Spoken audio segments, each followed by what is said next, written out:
In the opening of 2 Corinthians 12, Paul makes a couple of remarks about his spiritual experiences because some have been questioning the adequacy of his authority, that is, questioning his apostleship.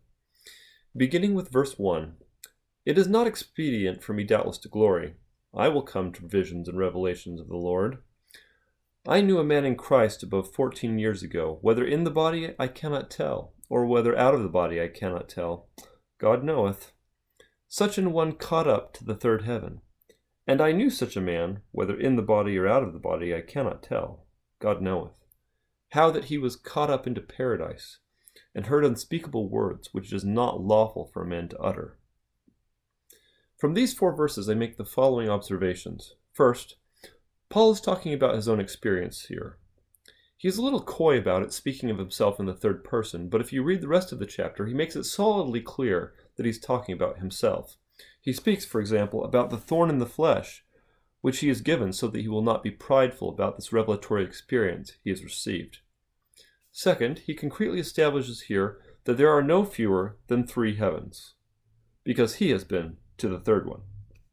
He says, such an one was caught up to the third heaven. If one's theology doesn't have room for this many heavens, it doesn't have room for Paul.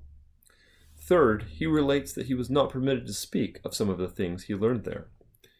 He there heard unspeakable words, which it is not lawful for a man to utter.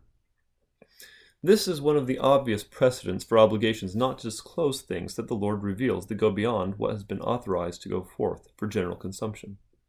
Alma teaches a similar principle when, in Alma 12, he is asked about the resurrection, a doctrine that was not generally known and understood at that time. Said he, "It is given unto many to know the mysteries of God. Nevertheless, they are laid under a strict command that they shall not impart, only according to the portion of his word, which he doth grant unto the children of men, according to the heed and diligence which they give unto him."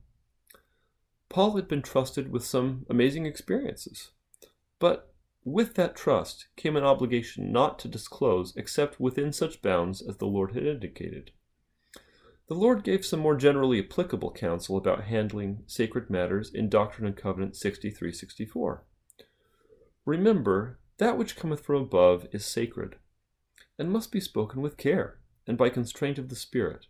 And in this there is no condemnation, and ye receive the Spirit through prayer. Wherefore without this there remaineth condemnation."